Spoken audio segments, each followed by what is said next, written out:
A través de las puertas de la llave de plata, de Howard Phillips Lovecraft.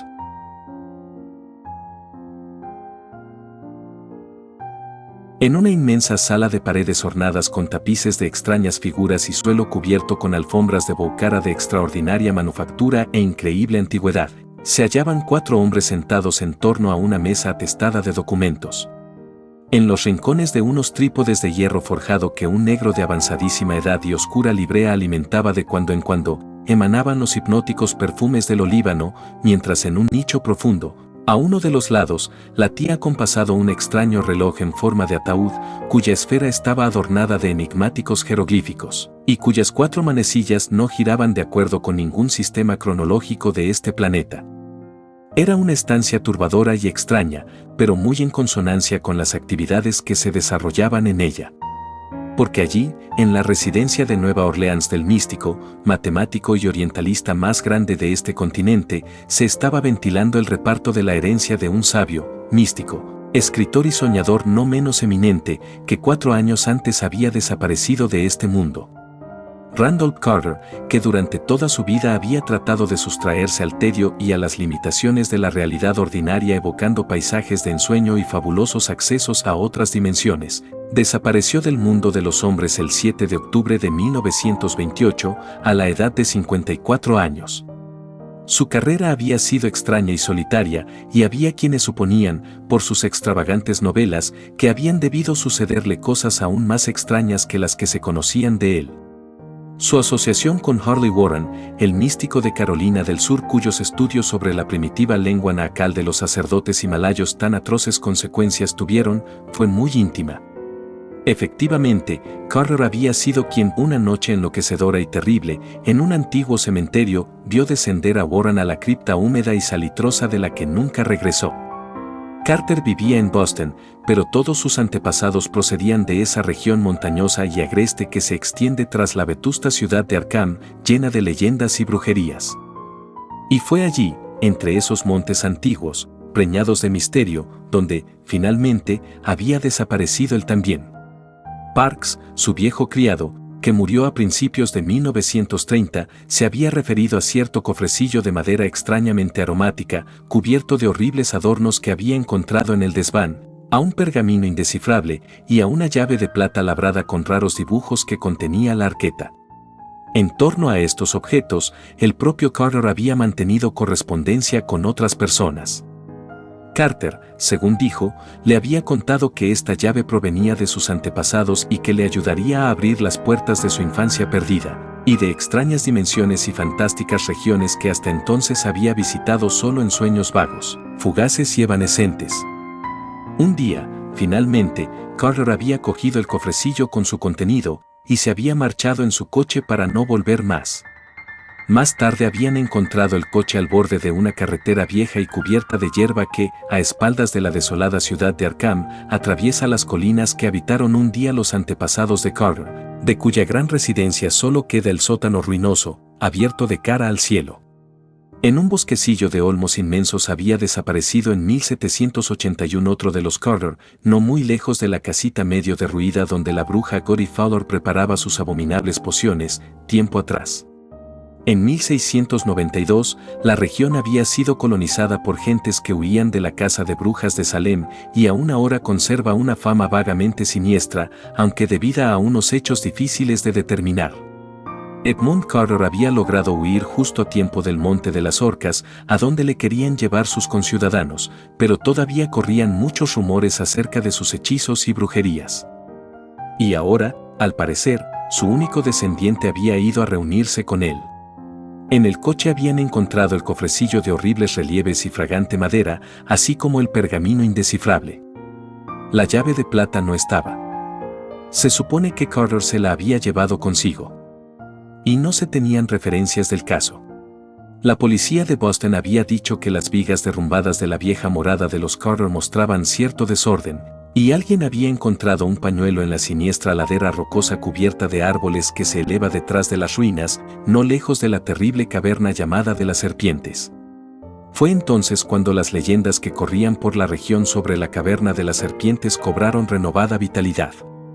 Los campesinos volvieron a hablar en voz baja de las prácticas impías a las que el viejo Edmund Carter el brujo se había entregado en aquella horrible gruta, a lo que ahora venía a añadirse la extraordinaria afición que el propio Randolph Carter había mostrado de niño por ese lugar. Durante la infancia de Carter, la venerable mansión se había mantenido en pie, con su anticuada techumbre de 4 vertientes, habitada solo por su tío abuelo Christopher. Él la había visitado con frecuencia y había hablado de modo especial sobre la caverna de las serpientes.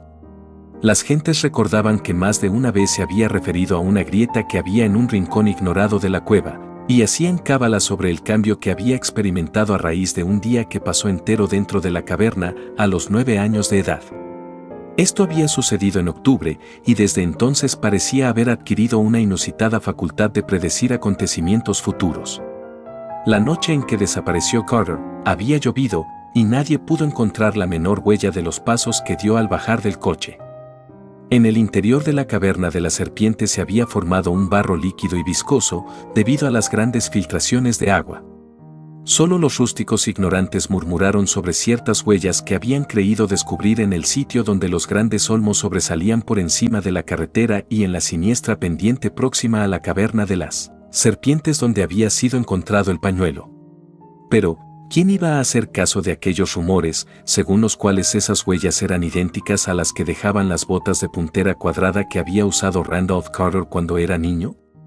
Esa historia era tan insensata como aquella otra de que habían visto las huellas inconfundibles de las botas de Benjia Corey, que según decían iban al encuentro de las huellas pequeñas de la carretera. El viejo Benjia Corey había sido el criado del señor Carter cuando Randolph era muy joven, pero hacía 30 años que había muerto. Debieron ser esos rumores, añadidos a las manifestaciones que el propio Carter había hecho a Parks y a otros sobre su suposición de que la labrada llave de plata le ayudaría a abrir las puertas de su perdida infancia, los que indujeron a ciertos investigadores ocultistas a declarar que el desaparecido había conseguido dar la vuelta a la marcha del tiempo, regresando, a través de 54 años, a ese día de octubre de 1883 en que, siendo niño, había permanecido tantas horas en la caverna de las serpientes. Sostenían que, cuando salió aquella noche de la cueva, Carter había logrado de algún modo viajar hasta 1928 y volver. ¿Acaso no sabía después las cosas que habrían de suceder más tarde? Y no obstante, jamás se había referido a suceso alguno posterior a 1928. Uno de estos sabios, un viejo excéntrico de Providence, Rhode Island, que había mantenido una larga y estrecha correspondencia con Carter, tenía una teoría aún más complicada. Decía que no solo había regresado a la niñez, sino que había alcanzado un grado de liberación aún mayor, pudiendo recorrer ahora a capricho los paisajes prismáticos de sus sueños infantiles. Tras haber sufrido una extraña visión, este hombre publicó un relato sobre la desaparición de Carter, en el que insinuaba la posibilidad de que éste ocupase el trono de ópalo de Ilekbad, fabulosa ciudad de innumerables torreones, asentada en lo alto de los acantilados de cristal que dominan ese mar crepuscular en que los Gnorri, barbudas criaturas provistas de aletas natatorias, construyen sus singulares laberintos.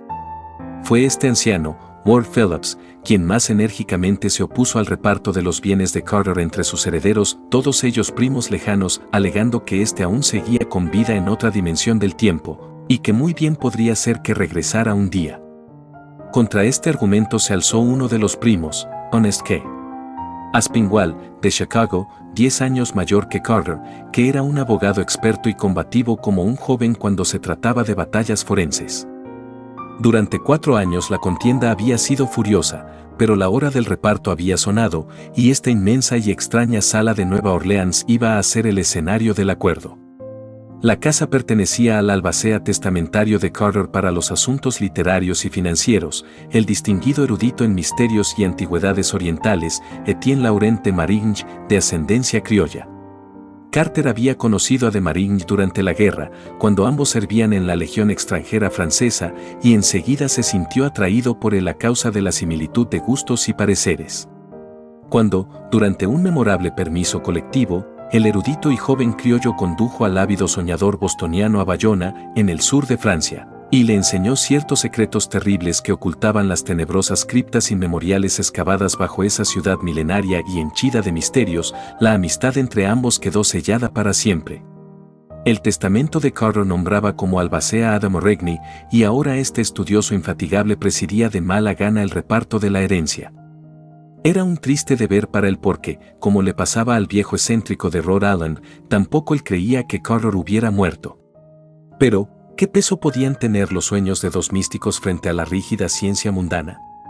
En aquella extraña habitación del viejo barrio francés, se habían sentado en torno a la mesa unos hombres que pretendían tener algún interés en el asunto. La reunión se había anunciado, como es de rigor en estos casos, en los periódicos de las ciudades donde se suponía que pudiera vivir alguno de los herederos de Carter. Sin embargo, solo había allí 4 personas reunidas escuchando el tic-tac singular de aquel reloj en forma de ataúd que no marcaba ninguna hora terrestre, y el rumor cristalino de la fuente del patio que se veía a través de las cortinas. A medida que pasaban las horas lentamente, los semblantes de los 4 se iban borrando tras el humo ondulante de los trípodes que cada vez parecían necesitar menos los cuidados de aquel viejo negro de furtivos movimientos y creciente nerviosidad.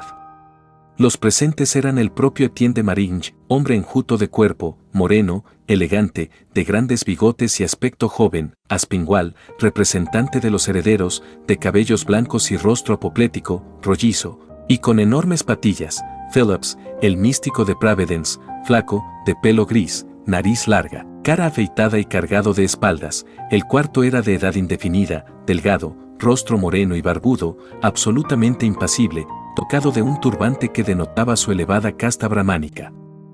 Sus ojos eran negros como la noche, llenos de fuego, casi sin iris, y parecía mirar desde un abismo situado muy por detrás de su rostro. Se había presentado a sí mismo como el Swami Chandraputra, un adepto venido de Benares con cierta información de suma importancia. Tanto de Maringe como Phillips, que habían mantenido correspondencia con él, habían reconocido inmediatamente la autenticidad de sus pretensiones esotéricas. Su voz tenía un acento singular, un tanto forzado, hueco, metálico, como si el empleo del inglés resultara difícil a sus órganos vocales. No obstante, su lenguaje era tan fluido, correcto y natural como el de cualquier anglosajón. Su indumentaria general era europea, pero las ropas le quedaban flojas y le caían extraordinariamente mal, lo cual, sumado a su barba negra y espesa, su turbante oriental y sus blancos mitones, le daba un aire de exótica excentricidad. De Maringe, manoseando el pergamino hallado en el coche de Carter, decía: no he podido descifrar una sola letra del pergamino. El señor Phillips, aquí presente, también ha desistido. El coronel Churchill afirma que no se trata de la lengua nacal y que no tiene el menor parecido con los jeroglíficos de las masas de guerra de la isla de Pascua. Los relieves del cofre, en cambio, recuerdan muchísimo a las esculturas de la isla de Pascua. Que yo recuerde, lo más parecido a estos caracteres del pergamino, observen cómo todas las letras parecen colgar de las líneas horizontales, es la caligrafía de un libro que poseía el malogrado Harley Warren. Le acababa de llegar de la India, precisamente cuando Carter y yo habíamos ido a visitarle, en 1919, y no quiso decirnos de qué se trataba. Aseguraba que era mejor que no supiéramos nada, y nos dio a entender que acaso su origen fuera extraterrestre. Se lo llevó consigo aquel día de diciembre en que bajó a la cripta del antiguo cementerio, pero ni él ni su libro volvieron a la superficie otra vez. Hace algún tiempo le envié aquí, a nuestro amigo el Swami Chandraputra, el dibujo de alguna de aquellas letras, hecho de memoria, y una fotocopia del manuscrito de Carter. Él cree que podrá aportar alguna luz sobre tales caracteres después de realizar ciertas investigaciones y consultas. En cuanto a la llave, Carter me envió una fotografía. Sus extraños arabescos no son letras, pero parece como si perteneciesen a la misma tradición cultural que el pergamino. Carter decía siempre que estaba a punto de resolver el misterio, aunque nunca llegó a darme detalles. Una vez casi se puso poético hablando de todo este asunto. Aquella antigua llave de plata, según decía, abriría las sucesivas puertas que impiden nuestro libre caminar por los imponentes corredores del espacio y del tiempo, hasta el mismo confín que ningún hombre ha traspasado jamás desde que Sadat, empleando su genio terrible, construyó y ocultó en las arenas de la pétrea Arabia las prodigiosas cúpulas y los incontables alminares de Irem, la ciudad de los 1000 pilares. Según escribió Carter, han regresado santoñés hambrientos y nómadas enloquecidos por la sed, para hablar de su pórtico monumental y de la mano esculpida sobre la clave del arco, pero ningún hombre lo ha cruzado y ha vuelto después para decirnos que sus huellas atestiguan su paso por las arenas del interior. Carter suponía que la llave era precisamente lo que la mano ciclópea intentaba agarrar en vano. Lo que no sabemos es por qué razón no se llevó Carter el pergamino lo mismo que la llave. Tal vez lo olvidaría, o quizás se abstuvo al recordar que su amigo llevaba consigo un libro de parecidos caracteres al descender a la cripta y no regresó. O sencillamente, puede que no tuviera nada que ver con la empresa que él pretendía llevar a cabo. Al interrumpirse de Morregni, el anciano señor Phillips dijo con voz áspera y chillona: «Solo podemos conocer los vagabundeos de Carter por nuestros propios sueños. Yo he estado en lugares muy extraños en mis sueños, y he oído cosas muy raras y significativas en Ultar, al otro lado del río Sky. Parece que el pergamino no debía de hacerle falta, ya que Carter lo que pretendía era regresar al mundo de los sueños de su niñez, y ahora es rey de Ilekbad». El señor Aspinwall se puso aún más apoplético y farfulló: «¿Por qué no hacen que se calle ese viejo loco? Ya hemos tenido bastantes tonterías de ese tipo. El problema ahora es hacer el reparto, y ya es hora de que nos pongamos a ello». Por primera vez habló el Swami Chandraputra con su voz singularmente metálica y lejana: «Señores, en todo este asunto hay algo más de lo que ustedes piensan. El señor Aspinwall no hace bien en burlarse de la veracidad de los sueños. El señor Phillips tiene una idea incompleta de la cuestión, quizá porque no ha soñado lo suficiente. Por mi parte, he soñado muchísimo. En la India soñamos todos mucho, y esta parece ser también la costumbre de los Carter.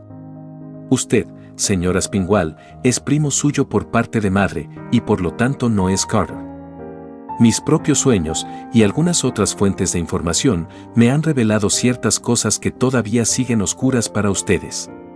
Por ejemplo, Randolph Carter dejó olvidado ese pergamino que no pudo descifrar, pero le habría sido muy conveniente llevárselo.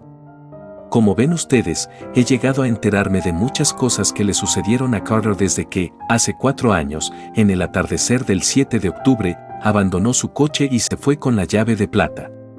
Aspinwall soltó una risotada, pero los demás quedaron en suspenso, presos de un renovado interés.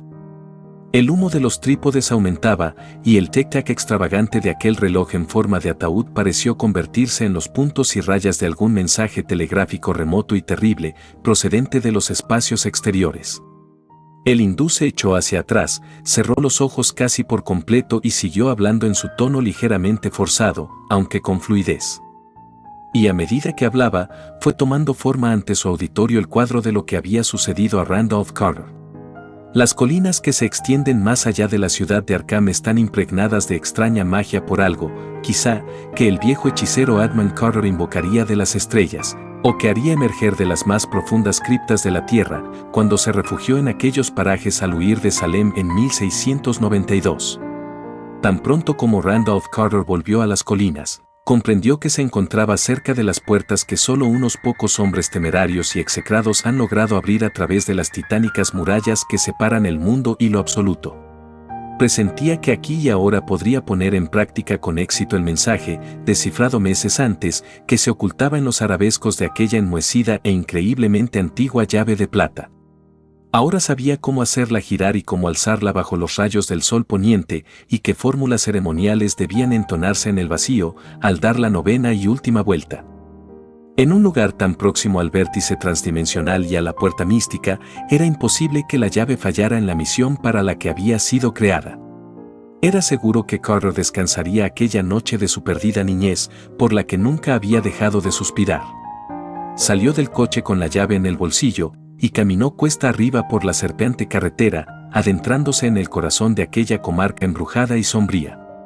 Cruzó las tapias de piedra cubiertas de enredadera, el bosque de árboles amenazadores y ramaje retorcido, el huerto abandonado, la granja desierta de rotas ventanas abiertas y las ruinas sin nombre. A la hora del crepúsculo, cuando las lejanas agujas de campanario de Kingsport relucían con resplandores rojizos, sacó la llave, le dio las vueltas necesarias y entonó las fórmulas requeridas. Solo más adelante se dio cuenta de la prontitud con que surtió efecto este ritual.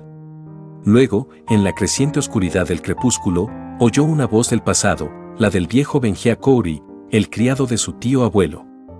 ¿No hacía 30 años que había muerto Benjia? ¿Pero 30 años a partir de qué fecha? ¿En qué año estaba ahora? ¿Dónde había estado?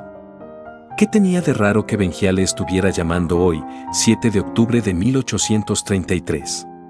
¿Acaso no llevaba fuera de casa mucho más rato de lo que tía Marta le tenía dicho? ¿Qué llave era esta que llevaba en el bolsillo de la blusa en vez del pequeño catálogo que le regalara su padre al cumplir los 9 años? ¿No la había encontrado en el desván de casa?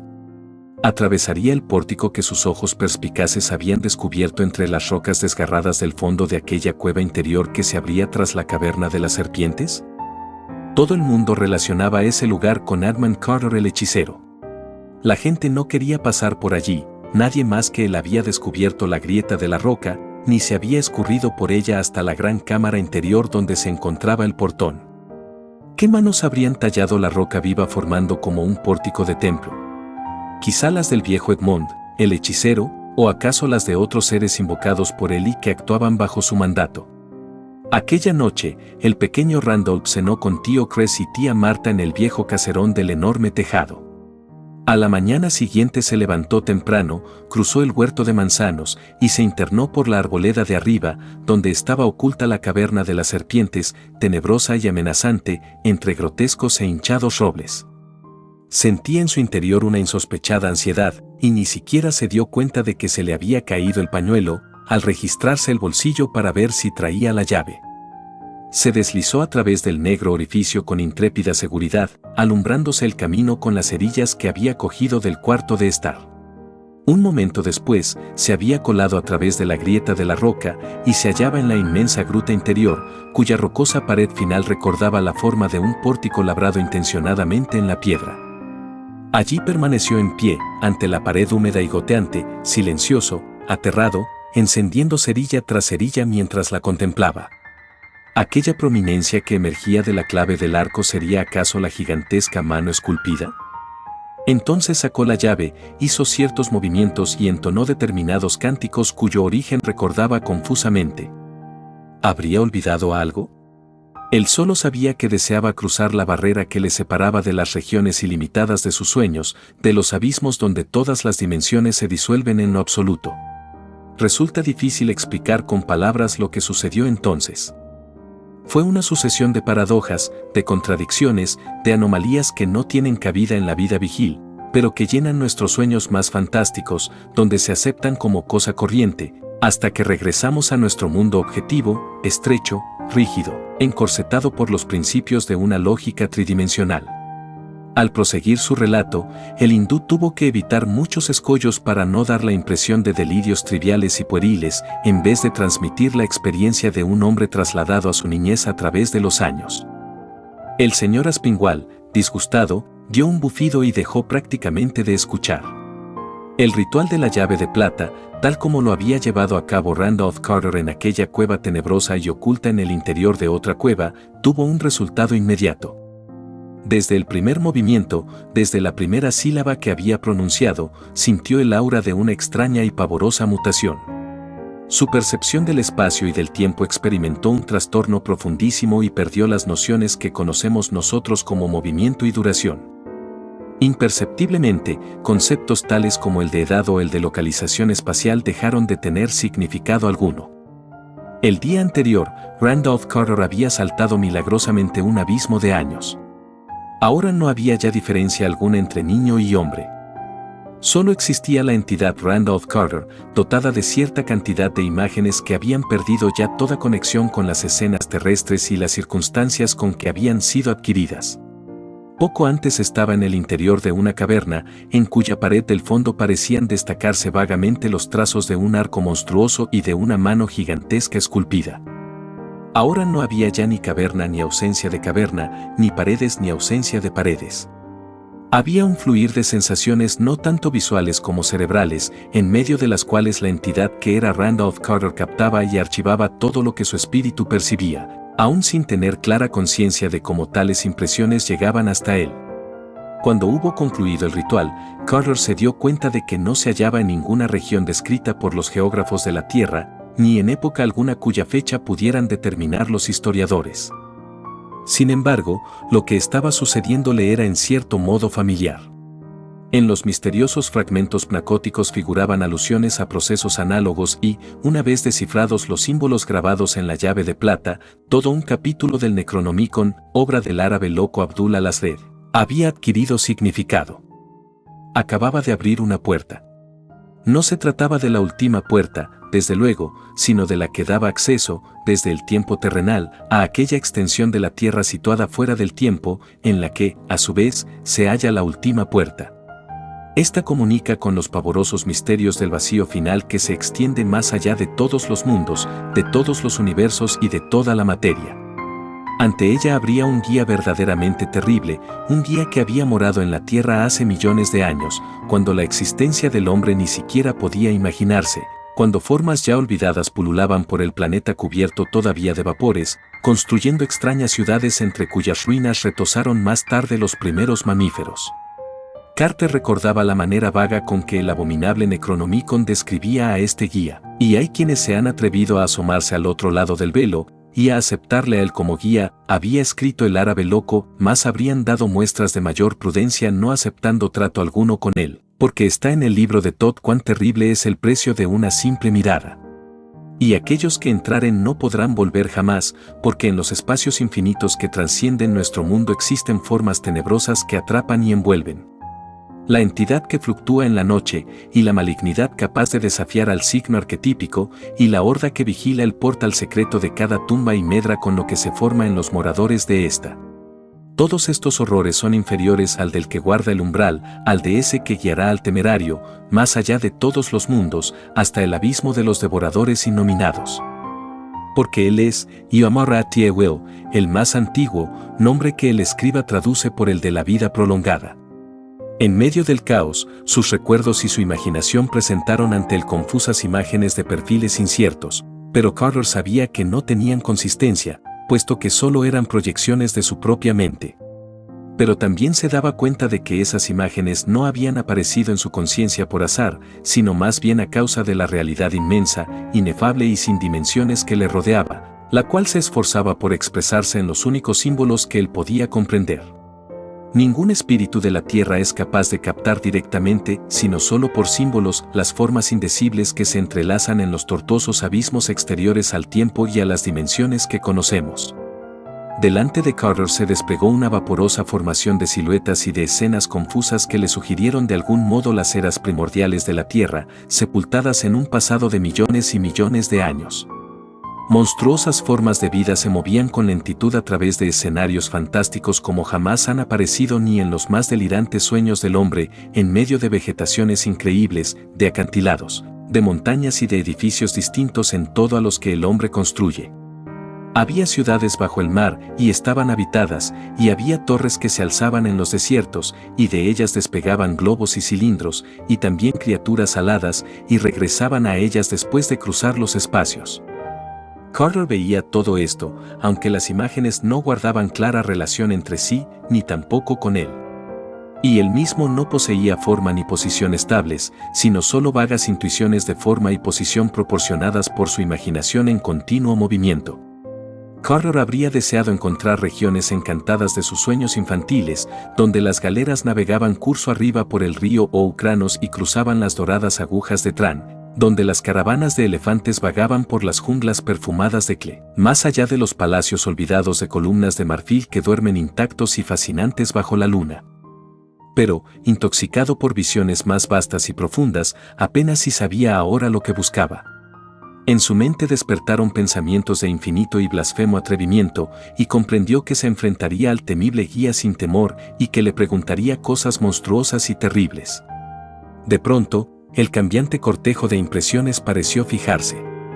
Había grandes masas de enormes rocas erguidas, cubiertas de unos relieves extraños e incomprensibles que se ordenaban según las leyes de alguna geometría ignorada e invertida. La luz se filtraba de un cielo de color indeterminado, tomaba direcciones desconcertantes y contradictorias, y, casi como un ser dotado de intencionalidad, jugaba por encima de algo que parecía una especie de semicírculo de pedestales hexagonales cubiertos de jeroglíficos gigantescos y coronados por unas formas veladas e indefinidas. Había, además, otra figura que no ocupaba ningún pedestal, sino que parecía cernerse o flotar sobre la vaporosa superficie horizontal que parecía ser el suelo. No tenía silueta estable, pero adoptaba formas fugaces que sugerían remoto antepasado del hombre o acaso algún ser que hubiese seguido una evolución paralela a la humana. Su tamaño, sin embargo, era aproximadamente el de la mitad de un hombre normal. Como las figuras de los pedestales, parecía pesadamente embosado en una especie de tejido de color neutro. Carter no descubrió en el tejido ninguna abertura para mirar. Pero sin duda no la necesitaba la criatura embosada, ya que debía pertenecer a una clase de seres de estructuras y facultades totalmente ajenas al mundo físico que conocemos. Un momento después, Carter comprobó que así era, en efecto, ya que la silueta había hablado directamente a su espíritu sin recurrir a ningún lenguaje ni emitir un solo sonido. Y aunque el nombre con que se dio a conocer era pavoroso y terrible, Randolph Carter no se dejó vencer por el miedo. Al contrario, contestó sin emplear tampoco ningún sonido ni lenguaje, y le rindió el homenaje que había aprendido del Necronomicon. Porque esta silueta era nada menos que la de aquel ante quien ha temblado el mundo entero desde que el Omar emergió de las aguas y los hijos de las brumas de fuego habían bajado a la tierra para enseñarle al hombre la sabiduría arquetípica. Era, en efecto, el espantoso guía y guardián del umbral, Ioamar-Adawo, el más antiguo, cuyo nombre ha traducido el escriba por el de la vida prolongada. El guía estaba enterado, puesto que él todo lo sabe, del viaje y la llegada de Carter, y también de que este buscador de sueños y secretos se mantenía sin miedo ante su presencia. De él no irradiaba horror ni malignidad alguna, y Carter comenzó a preguntarse si las alusiones horrendas y blasfemas del árabe loco no obedecerían a la envidia y al deseo jamás cumplido de haber hecho lo que él estaba a punto de realizar. ¿O acaso el guía reservase su horror y su malignidad para aquellos que le temían? Como la comunicación telepática continuaba, Carter acabó finalmente por interpretar el mensaje en forma de palabras. «Soy, en efecto, ese más antiguo que tú sabes», dijo el guía. «Los primigenios y yo te hemos estado esperando. Aunque has tardado mucho, te doy la bienvenida. Tienes la llave y has abierto la primera puerta. Ahora tienes que atravesar la última puerta, que ya está preparada para tu prueba. Si tienes miedo, no debes seguir. Todavía puedes regresar sin peligro donde viniste, pero si decides proseguir». Hubo un silencio ominoso, pero la irradiación seguía siendo amistosa. Carter no dudó un segundo, porque ardía en deseos de seguir adelante. «Continuaré», replicó, «y te acepto como guía». Al recibir esta respuesta, el guía pareció hacer un gesto, a juzgar por los movimientos del tejido en que se hallaba embosado, que podían obedecer al hecho de haber levantado un brazo. Después hizo otra señal, y gracias a sus conocimientos de lo oculto, Carter entendió que estaba muy cerca de la última puerta. La luz adquirió entonces una coloración inexplicable y las siluetas de los pedestales hexagonales se hicieron más definidas. Al perfilarse más, tomaron un mayor parecido con el hombre, aunque Carter sabía que no podían ser hombres. Sobre sus cabezas tapadas llevaban unas mitras altas de inciertos colores que recordaban extrañamente a las de las abominables figuras talladas por algún escultor olvidado a lo largo de los barrancos rocosos de cierta montaña, inmensa y prohibida de Tartaria. Entre los repliegues de sus tupidos velos aparecían unos cetros largos cuyos pomos esculpidos representaban un misterio grotesco y arcaico. Carter adivinó quiénes eran y de dónde provenían, así como a quién servían, y también sospechaba cuál era el precio de su servicio. Pero aún se consideraba dichoso, porque en una aventura tan extraordinaria, podría aprender todos los secretos del universo. La condenación, se dijo, es solo una palabra que circula entre aquellos cuya ceguera les lleva a condenar a todos los que ven, aunque sea con un solo ojo. Se asombraba de la inmensa variedad de quienes hablaban sin ton ni son de los perversos primigenios, como si ellos pudieran abandonar sus sueños eternos para desatar su cólera sobre la humanidad. Esto sería tan absurdo, pensó, como imaginar un mamut ensañándose con una lombriz. Luego las figuras de los pedestales hexagonales le saludaron inclinando sus extraños cetros esculpidos e irradiando un mensaje telepático que él entendió. «Te saludamos a ti, el más antiguo, y a ti, Randolph Carter, que por tu audacia te has convertido en uno de los nuestros». Carter vio entonces que había un pedestal vacío que, con un gesto, el más antiguo le indicó que estaba reservado para él. Y vio también otro pedestal, más alto que los demás, en el centro de la fila, que no era semicírculo, ni elipse, ni parábola, ni hipérbola, que formaban todos ellos. Este debe ser el trono del propio guía, pensó. Caminando y subiendo de manera singular e indefinible, Carter fue a ocupar su sitio, y al hacerlo, vio que el guía se había sentado también. Gradualmente y como entre brumas, fue distinguiendo un objeto que el más antiguo sostenía entre los pliegues para que lo vieran, o lo captaran con un sentido equivalente, sus embosados compañeros. Era una gran esfera, o algo parecido, de un metal oscuramente iridiscente, y al mostrarla el guía, una sorda e intensa impresión de sonido comenzó a latir como un pulso que no se parecía a ningún ritmo de la tierra. Era algo así como un cántico, o lo que una imaginación humana podría haber interpretado como tal. Luego, el objeto parecido a una esfera comenzó a adquirir luminosidad, igual que si brillara con una luz fría y pulsátil de color indefinible, y Carter comprobó que sus destellos se acompasaban con el ritmo extraño de los cánticos. Entonces, todas las siluetas mitradas de los pedestales iniciaron un singular balanceo, siguiendo el mismo ritmo inexplicable, mientras los nimbos de una luz indefinible, semejante a la de la esfera, envolvían sus cubiertas cabezas.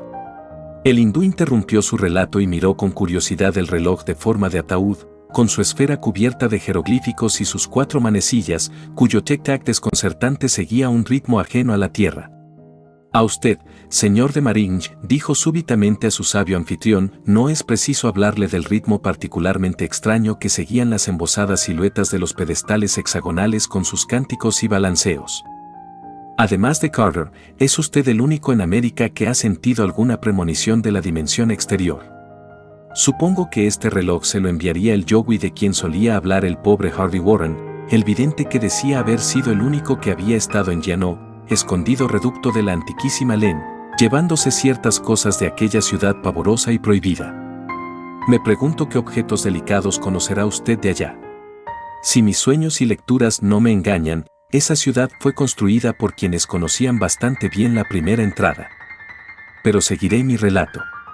Por último, prosiguió el Svami, el balanceo y los cánticos cesaron, los nimbos fosforescentes que rodeaban sus cabezas, ahora caídas e inmóviles, palidecieron y las figuras se hundieron extrañamente en sus pedestales.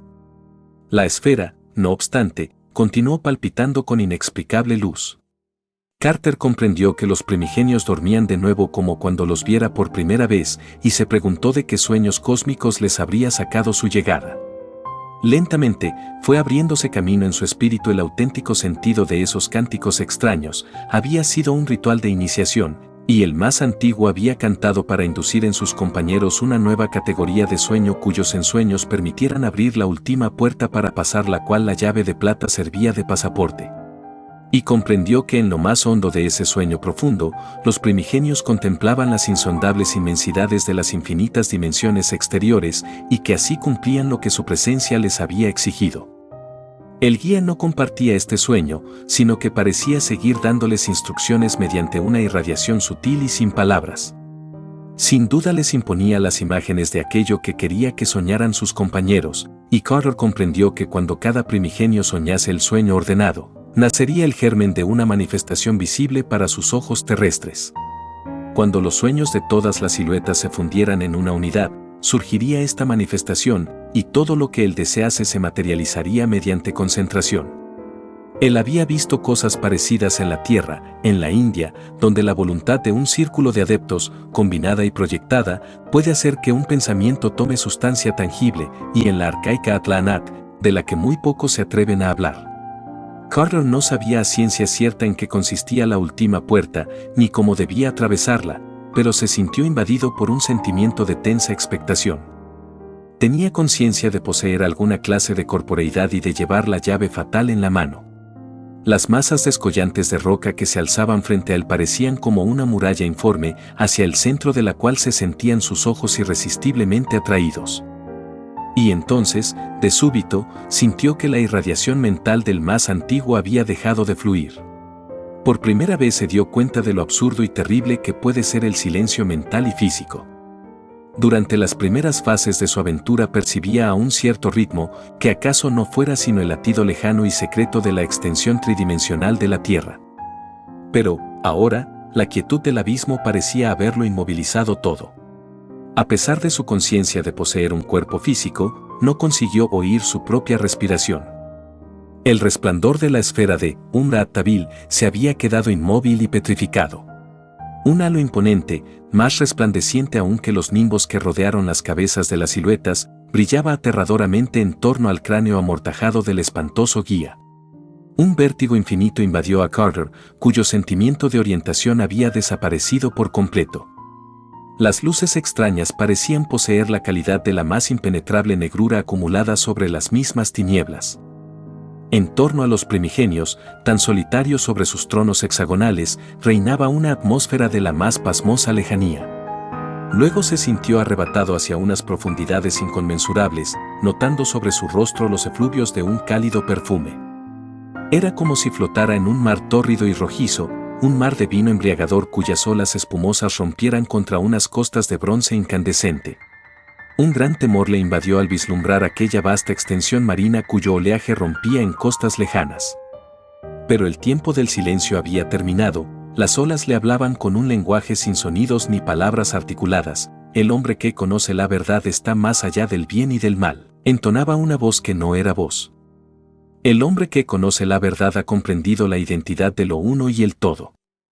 El hombre que conoce la verdad ha comprendido que la ilusión es la realidad única y que la sustancia es la gran impostora. Y entonces, en aquellas elevadas construcciones rocosas hacia las cuales se sentían sus ojos atraídos tan irresistiblemente, apareció el perfil titánico de un arco semejante al que recordaba haber visto hacía muchísimo tiempo en aquella cueva oculta en el interior de otra cueva, en la lejana e irreal superficie de la Tierra tridimensional. Se dio cuenta de que había utilizado la llave de plata, de que la había movido instintivamente, sin previo aprendizaje, de acuerdo con un ritual muy semejante al que le sirvió para abrir la primera puerta.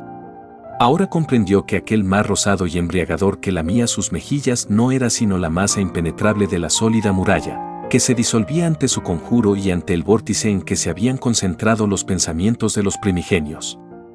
Guiado aún por una instintiva y ciega determinación, siguió avanzando en el vacío, y atravesó la última puerta. La progresión de Randolph Carter a través de aquel ciclópeo espesor de muralla era como un vertiginoso precipitarse a través de los insondables abismos interestelares. Sentía, a una gran distancia, el oleaje triunfante y celeste de dulzura mortal, después, un batir de alas enormes y como el gorjeo o murmullo de unos seres ignorados en la Tierra y en el sistema solar. Miró hacia atrás, y vio, no una entrada solo, sino una multitud de puertas, en algunas de las cuales clamaban ciertas formas que él procuró no recordar. Y, de repente, experimentó un terror más grande aún que el que le produjeron aquellas formas, un terror del que no podía sustraerse porque radicaba en él mismo. Al traspasar la primera puerta, había perdido algo de su propia consistencia, sumiéndose en dudas sobre la forma de su cuerpo y su afinidad con los objetos brumosos y difusos que le rodeaban. Sin embargo, no se había alterado su sentido de la propia unidad. Había seguido siendo Randolph Carter, un punto fijo en el caos polidimensional. Ahora, una vez cruzada la última puerta, se dio cuenta, en un instante de miedo aniquilador, de que no era una persona, sino muchas personas a la vez. Se encontraba en muchos lugares al mismo tiempo. En la Tierra, a 7 de octubre de 1883, un niño llamado Randolph abandonaba la caverna de las serpientes, salía a la luz apacible de la tarde, bajaba corriendo la ladera rocosa, cruzaba el huerto de manzanos retorcidos y entraba en casa de tío Christopher, situada en las colinas de Arkham, y no obstante, en ese mismo momento, que sin saber cómo también pertenecía a primeros de 1928, una sombra vaga que también era Randolph Carter se hallaba sentada sobre un pedestal entre los primigenios en la prolongación tridimensional de la Tierra. Al mismo tiempo, había un tercer Randolph Carter en el amorfo e ignorado abismo del cosmos que se extiende más allá de la última puerta. Y en otras zonas, en un caos de escenas cuya infinita multiplicidad y monstruosa diversidad le arrastraban al borde de la locura, había una ilimitada confusión de seres que eran tan el mismo como la manifestación espacial que ahora se hallaba al otro lado de la última puerta. Había docenas de Carter en cada época conocida o supuesta de la historia de la Tierra y en aquellas edades del planeta, aún más remotas, que escapan a todo conocimiento y conjetura. Los había bajo forma humana y no humana, vertebrada e invertebrada, dotada de conciencia y desprovista de ella, animal y vegetal. Y más aún no sabía que no tenían nada en común con la vida terrestre, que se agitaban de manera repugnante en otros planetas, sistemas, galaxias y continuos cósmicos. Veía esporas de vida eterna que vagaban de mundo en mundo, de universo en universo, y todas eran igualmente el mismo. Alguna de estas visiones le recordaba ciertos sueños confusos y vívidos a la vez, fugaces y duraderos, que había tenido durante muchos años desde que comenzó a soñar, y algunas de ellas le resultaban pasmosas, fascinantes, casi horriblemente familiares, lo cual era inexplicable según la lógica terrestre. Ante esta experiencia, Randolph Carter se sintió poseído por un supremo horror que ni siquiera pudo sospechar aquella noche espantosa en que dos hombres se aventuraron, bajo la luna menguante, en cierta necrópolis horrenda y antigua, de la que solo uno de ellos pudo regresar. Ni la muerte, ni la fatalidad, ni la ansiedad pueden producir la insoportable desesperación que resulta de perder la propia identidad. Sumergirse en la nada supone caer en un olvido apacible, pero tener conciencia de existir y saber, no obstante, que ya no se es un ser definido, distinto de los demás seres, que ya no se posee la propia mismidad, es la indecible culminación del horror y de la angustia. Sabía que en Boston había existido un Randolph Carter, pero no estaba seguro de si el fragmento componente de la entidad que ahora se hallaba al otro lado de la última puerta había sido ese o algún otro. Su yo había sido aniquilado, y no obstante, él, si es que efectivamente podía, ante aquella absoluta falta de existencia individual, decir él con entera propiedad, tenía conciencia de ser igualmente una legión de yos. Era como si su cuerpo se hubiese transformado repentinamente en una de esas efigies de brazos y cabezas múltiples que se adoran en los templos de la India, y contemplase el conglomerado resultante de un atolondrado intento de distinguir su cuerpo original de dichas reproducciones, si es que realmente, qué idea majestuosa. Había un original distinto de las infinitas encarnaciones. En medio de estas espantosas reflexiones, el fragmento de Randolph Carter que había atravesado la última puerta fue arrebatado de lo que parecía el colmo del horror para ir a parar a los negros abismos de otro horror aún más profundo, que esta vez procedía del exterior. Era una fuerza personal que súbitamente apareció frente a él, envolviéndole, penetrándole, invadiéndole. Además de poseer presencia concreta, parecía también formar parte de él mismo y coexistir a sí mismo con todo tiempo y todo espacio. No hubo imagen visual alguna, pero la sensación de entidad y la horrible idea de una combinación de los conceptos de localización, identidad e infinidad, le causaron un terror paralizante que superaba cualquier experiencia que las personalidades de Carter fueran capaces de soportar en sus existencias. Frente a este espantoso prodigio, el fragmento Carter olvidó la pérdida de su identidad. Ante él y dentro de él resplandecía una entidad que era todo en uno y uno en todo, a la vez ilimitada e infinitamente idéntica a sí misma. No pertenecía a un solo continuo espacio temporal, sino que formaba parte de la misma esencia animada del torbellino caótico de la vida y del ser, del último, del absoluto torbellino de confines y que rebasa tanto el campo de la fantasía como el de la matemática.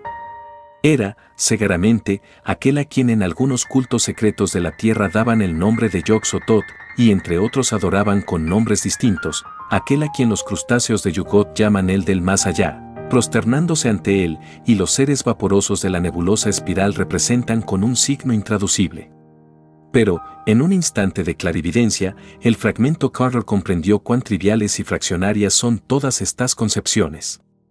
Y entonces, el ser se dirigió al fragmento Carter mediante unos efluvios prodigiosos que herían, quemaban y ensordecían mediante una concentración de energía que consumía al que la recibía con su insospechable violencia, y que poseía un ritmo extraterrestre semejante al extraño balanceo de los primigenios y al parpadeo de las monstruosas luces de aquella turbadora región situada detrás de la primera puerta.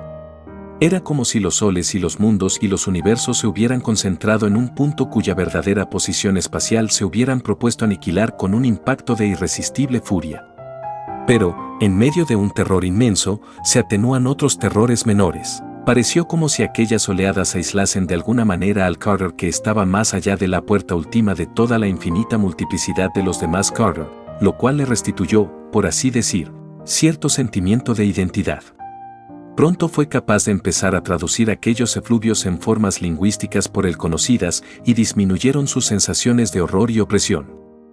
El espanto se convirtió en sagrado pavor, y lo que le había parecido diabólico y blasfemo, adquirió ahora la apariencia de una majestad inefable. Randolph Carter parecía decir: mis manifestaciones en la extensión de tu planeta, que son los primigenios, te han enviado a mí porque, aun cuando podías haber regresado a las regiones menores del sueño que perdiste con tu infancia, sin embargo, has alzado el vuelo hacia más grandes y más nobles anhelos e intereses.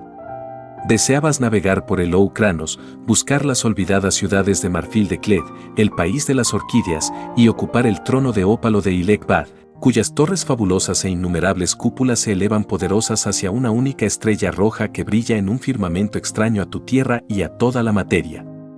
Ahora, después de haber atravesado las dos puertas, deseas cosas más elevadas aún. No huyes como un niño de una visión desagradable a un sueño placentero, sino que te sumerges como un hombre en el último y más recóndito de los secretos que yace detrás de todas las visiones y de todos los sueños. Lo que deseas es de mi complacencia, y yo estoy dispuesto a concederte lo que solo he otorgado 11 veces a seres de tu planeta, y de ellas, 5 a los que tú llamas hombres, o a seres parecidos al hombre. Estoy dispuesto a mostrarte el último misterio, cuya contemplación aniquila a los débiles de espíritu. Pero antes de contemplar el primero y último de los misterios, todavía eres libre de regresar, si quieres, por las dos puertas, porque el velo aún no te ha sido retirado de los ojos. La brusca interrupción de aquellas ondas sumió a Carter en el silencio frío y espantoso de una absoluta desolación. Por todos lados sentía el agobio de la ilimitada inmensidad del vacío. Sin embargo, sabía que el ser estaba aún allí. Después, formuló mentalmente las palabras cuyo significado deseaba transmitir al vacío. Acepto. No retrocederé. Las ondas brotaron nuevamente, y Carter entendió que el ser le había oído. Y entonces emanó de aquel espíritu ilimitado una corriente de sabiduría y comprensión que abrió ante él horizontes nuevos y le preparó para contemplar una visión del cosmos que jamás habría esperado llegar a tener. Le explicó cuán infantil y estrecha es la noción de un mundo tridimensional y que infinidad de direcciones existen además de las conocidas de abajo arriba, delante detrás y derecha izquierda. Le mostró la pequeñez huera y presuntuosa de los dioses de la tierra, con sus mezquinos intereses humanos y sus odios, cóleras, amores y vanidades ruines, sus apetencias de honores y sacrificios, y sus exigencias de que se les tribute una fe contraria a toda razón y naturaleza. La mayor parte de estas revelaciones se traducían por sí mismas en palabras ante Carter, pero en cambio le llegaban otras a través de otros sentidos. Quizá con la vista, o tal vez con la imaginación, se daba cuenta de que se hallaba en una región cuyas dimensiones eran ajenas a las que el ojo y el entendimiento humano pueden concebir. En las sombras de lo que al principio había sido como una concentración de poder, y luego como un vacío ilimitado, percibía ahora un torbellino de fuerzas creadoras que aturdían sus sentidos. Desde algún punto de vista inconcebiblemente elevado, dominó un panorama de formas prodigiosas cuyas múltiples dimensiones rebasaban cualquier idea de ser, tamaño y contorno que su entendimiento hubiera podido concebir hasta entonces, a pesar de haber consagrado su vida al estudio de lo misterioso y lo oculto. Empezaba a comprender vagamente por qué podía existir a un tiempo un niño llamado Randolph Carter en una casa de campo de Arkham en el año 1883, una forma brumosa sobre un pedestal hexagonal al otro lado de la primera puerta, el fragmento que ahora se hallaba ante la presencia del abismo ilimitado, y todos los demás Carter que percibía su imaginación o sus sentidos. Luego, las ondas más intensas trataron de aumentar su capacidad de comprensión, ajustándole a la multiforme entidad de la que el fragmento que actualmente era su yo constituía una parte infinitesimal. Le hicieron saber que cada figura espacial no es más que el resultado de la intersección, en un plano, de una figura correspondiente que posee además otra dimensión, como el cuadrado resulta de la sección de un cubo, o el círculo de la de una esfera.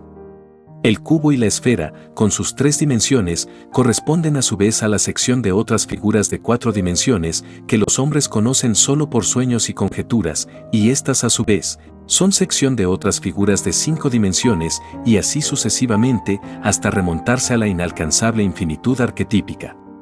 El mundo de los hombres y de los dioses humanos es tan solo una fase infinitesimal de un ser infinitésimo, la fase tridimensional de la pequeña totalidad que termina en la primera puerta, donde Umrat-Tabil dicta sus sueños a los primigenios. Aunque los hombres la proclamen como única y auténtica realidad, y tachen de irreal todo pensamiento sobre la existencia de un universo original de dimensiones múltiples, la verdad consiste en todo lo contrario. Lo que llamamos sustancia y realidad es sombra e ilusión, y lo que llamamos sombra e ilusión es sustancia y realidad. El tiempo, siguieron informándole aquellas ondas, es inmóvil y no tiene principio ni fin. Es erróneo considerarlo como movimiento y causa de todo cambio. En realidad, el tiempo en sí mismo es una ilusión, porque, a excepción de la visión estrecha de los seres de dimensiones limitadas, no existen cosas tales como pasado, presente y futuro. Los hombres comprenden el tiempo en tanto que significa cambio. Ahora bien, el cambio también es una ilusión. Todo lo que fue, es y será, existe simultáneamente. Estas revelaciones llegaban a Carter con tan sobrenatural solemnidad que le impedían toda duda. Aun cuando casi escapasen a su comprensión, sentía que eran ciertas a la luz de aquella realidad cósmica final que desmiente toda perspectiva parcial y toda visión estrecha. Por su parte, había ahondado en las más profundas cuestiones filosóficas como para liberarse de la servidumbre que impone toda concepción fragmentaria y parcelada. ¿Acaso no se había basado todo este viaje al trasmundo en una convicción de la irrealidad de lo fragmentario y parcial? Tras un silencio impresionante, las ondas continuaron diciéndole que lo que los habitantes de las regiones de menos dimensiones llaman cambio, no es más que una simple función de sus conciencias, las cuales contemplan el mundo desde diversos ángulos cósmicos. Las figuras que se obtienen al seccionar un cono parecen variar según el ángulo del plano que lo secciona, engendrando el círculo, la elipse, la parábola o la hipérbola, sin que el cono experimente cambio alguno, y del mismo modo, los aspectos locales de una realidad inmutable e infinita parecen cambiar con el ángulo cósmico de observación. Los débiles seres de los mundos inferiores son esclavos de esta diversidad de ángulos de conciencia, ya que, aparte alguna rara excepción, no llegan a dominarlos. Solo unos pocos seres versados en materias prohibidas han logrado una ínfima parte de ese dominio, conquistando de este modo el tiempo y el cambio. Pero las entidades que habitan más allá de las puertas dominan todos los ángulos. Y pueden contemplar a voluntad, ya las miríadas de facetas distintas del cosmos en su forma fragmentaria y sometida al cambio, ya la inmutable totalidad no deformada por perspectiva alguna. Las ondas callaron otra vez, y Carter empezó a comprender vagamente, preso de terror, el último sentido de aquella pérdida de la individualidad que al principio le había horrorizado. Su intuición fue articulando los datos de las distintas revelaciones, acercándose más y más a la comprensión del misterio. Comprendió que gran parte de esta espantosa revelación, la división de su yo en millares de duplicados terrestres, habría podido llegar a revelársele al atravesar la primera puerta, si la magia de Umrat Tabil no lo hubiera impedido con el fin de que pudiera utilizar con precisión la llave de plata para abrir la última puerta. Deseoso de una mayor claridad, emitió ondas telepáticas para preguntar más detalles sobre la relación entre sus múltiples manifestaciones, entre el fragmento que había traspasado la última puerta, el que aún se alzaba sobre el pedestal hexagonal detrás de la primera puerta, el niño de 1883, el hombre de 1928, las diversas formas primitivas de vida que constituían sus antepasados y que habían ido configurando su ego, y los abominables habitantes de remotísimas edades y universos perdidos que en su primer destello de percepción absoluta había identificado consigo mismo. Poco a poco, las ondas del ser surgieron como respuesta, tratando de esclarecer lo que casi estaba fuera de la comprensión humana. Todas las estirpes de los seres pertenecientes a dimensiones limitadas prosiguieron las ondas y todas las fases evolutivas de cada uno de esos seres son meras manifestaciones de un ser arquetípico y eterno. Cada ser aislado, hijo, padre, abuelo, y así sucesivamente, y cada fase evolutiva de un mismo ser, niño, muchacho, joven, hombre, es tan solo una de las infinitas facetas de ese mismo ser arquetípico y eterno, originada por una variación del ángulo de la conciencia plano que lo corta. Randolph Carter en todas sus edades, Randolph Carter y todos sus antepasados, humanos y prehumanos, terrestres y preterrestres, no son sino meras facetas de un Carter último y eterno, exterior al espacio y al tiempo, proyecciones fantasmales diferenciadas únicamente por el ángulo con que el plano de la conciencia había incidido en cada caso sobre el arquetipo eterno. Una ligera modificación del ángulo podría convertir al sabio de hoy en niño de ayer, a Randolph Carter en Edmund Carter, el brujo que huyó de Salem a las montañas de Arkham en 1692, o en Beckman Carter, que empleó extraños procedimientos para rechazar a las hordas mongolas de Australia, al Carter humano en una de aquellas entidades primordiales que habitaron en la arcaica Hiperborea y adoraron al negro y pastoso Xatogua, después de huir de Kitamil, el planeta doble que un día giró en torno a Arcturus. Al Carter terrestre en un antepasado remotísimo y rudimentario, morador del propio Kitamil, o incluso en las criaturas aún más remotas de las transgalácticas Stronti, o en una conciencia etérea y tetradimensional de un continuo espacio temporal aún más antiguo, o en una mente vegetal del futuro, habitante de un cometa radiactivo de órbita inconcebible. Y así sucesivamente en infinitos ciclos cósmicos. Los arquetipos vibraron las ondas, son los pobladores del último abismo, son informes, inefables, y en los mundos inferiores apenas los vislumbran unos pocos soñadores. Por encima de todos ellos está el mismo ser que comunica estas revelaciones, el cual, en verdad, es justamente el arquetipo del propio Carter. El insaciable deseo de Carter y de todos sus antepasados por descubrir los secretos cósmicos era el resultado natural de la procedencia del propio arquetipo supremo. En cada mundo, todos los grandes hechiceros, todos los grandes pensadores, todos los grandes artistas, son facetas de él. Casi desfallecido de pavor, pero exultante a la vez de una alegría terrible, la conciencia de Randolph Carter rindió homenaje a aquella entidad trascendente de la cual derivaba. Y como de nuevo cesaron las ondas, meditó en el silencio imponente, pensando en extraños tributos, en cuestiones aún más extrañas y en ruegos aún mayores. Pero a su cerebro ofuscado fluían contradictoriamente imágenes de paisajes insólitos y revelaciones imprevistas. Se le ocurrió que, si aquellos descubrimientos eran realmente ciertos, podría visitar corporalmente todas aquellas edades infinitamente lejanas y aquellas regiones del universo que hasta entonces solo conocía en sueños. Le bastaría con poseer el poder mágico de cambiar el ángulo del plano de su conciencia. ¿Y no le proporcionaría esa magia la llave de plata? ¿No había transformado al principio a un hombre de 1928 en un niño de 1883 y después en algo absolutamente exterior al tiempo y al espacio? Era fantástico, pero a pesar de su aparente falta de corporeidad, sabía que tenía aún la llave consigo. Mientras duraba el silencio, Randolph Carter emitió los pensamientos y dudas que le asaltaban. Sabía que, en este abismo final, se hallaba situado en un punto equidistante de cada una de las facetas de su arquetipo, humanas o no humanas, terrestres o extraterrestres, galácticas o transgalácticas, y sentía una curiosidad febril por conocer las otras facetas de su ser, especialmente las más alejadas en tiempo y lugar del año terrestre de 1928, o las que más le habían obsesionado en sueños durante su vida. Se daba cuenta de que su entidad arquetípica podía enviarle corporalmente, si quería, a cualquiera de esas fases de vida pasadas y lejanas con solo modificar el plano de incidencia de su psique. Y así, pese a las maravillas que había presenciado, ardía en deseos de experimentar ese otro prodigio de caminar, en carne y hueso, por los escenarios increíbles y grotescos que sus visiones nocturnas le habían mostrado de manera fragmentaria. Sin pretenderlo deliberadamente, estaba rogando a la presencia que le trasladara a un mundo fantástico y crepuscular cuyos 5 soles multicolores, ignoradas constelaciones, barrancos sombríos y vertiginosos habitados por seres con garras y hocico de tapir, extrañas torres metálicas, inexplicables túneles y misteriosos cilindros flotantes, se había deslizado una y otra vez en sus sueños.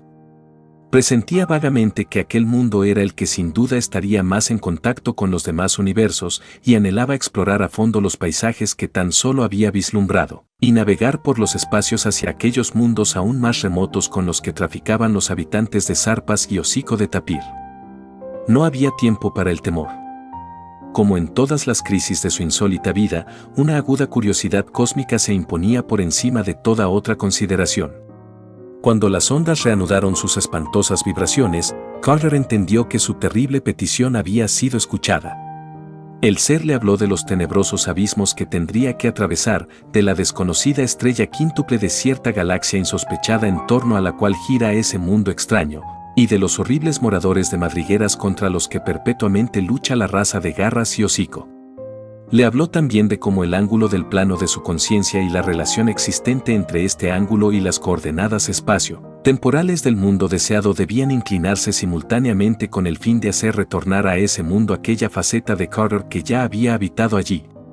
La presencia le aconsejó que conservara los símbolos, por si alguna vez deseaba regresar de aquel mundo remoto y ajeno que había escogido, y él replicó con una afirmación impaciente, pues sentía que la llave de plata seguía en su poder y sabía que en ella estaban grabados dichos símbolos, ya que con ella había logrado inclinar a la vez su plano personal y el universal cuando regresó a 1883.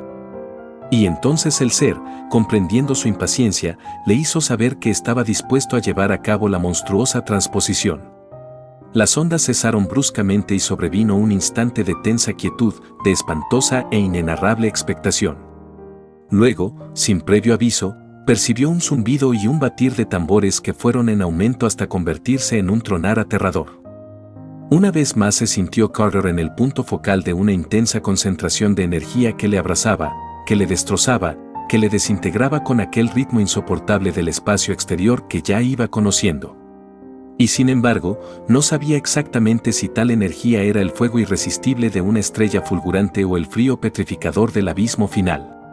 Ante él brotaron franjas y rayos de color enteramente ajenos a cualquier espectro luminoso de nuestro universo, trenzándose y entrelazándose mientras cobraba conciencia de ir desplazándose a una prodigiosa velocidad. Y muy fugazmente, vislumbró una figura solitaria sentada sobre un trono de apariencia hexagonal. El hindú interrumpió su relato y observó que de Moragni y Phillips le miraban absortos. Aspinwall pretendía ignorarle y mantenía los ojos ostensiblemente fijos en los papeles que tenía ante sí. El ritmo extraño del reloj en forma de ataúd tomó un sentido nuevo y ominoso, en tanto que las varadas de los trípodes excesivamente recargados se entrelazaban componiendo siluetas fantásticas e inexplicables, combinándose de manera inquietante con las grotescas figuras de las tapicerías movidas por el viento. El viejo negro que los había llenado se había ido, tal vez porque la tensión creciente que reinaba le había asustado. El orador reanudó el monólogo con su lenguaje trabajoso y fluido, después de una ligera vacilación. Todo esto les habrá parecido difícil de creer, dijo, pero aún más increíble les van a parecer las cosas materiales y tangibles que vienen a continuación. Esa es nuestra forma de proceder. Lo maravilloso resulta doblemente increíble al trasladarlo de las regiones vagas de los sueños posibles a este mundo tridimensional. No me extenderé mucho en ello porque resultaría una historia muy distinta. Solo les contaré lo que estrictamente deben saber. Carter, después de aquel torbellino de extraña y policroma cadencia, creyó hallarse por un momento en uno de sus sueños más antiguos y reiterativos.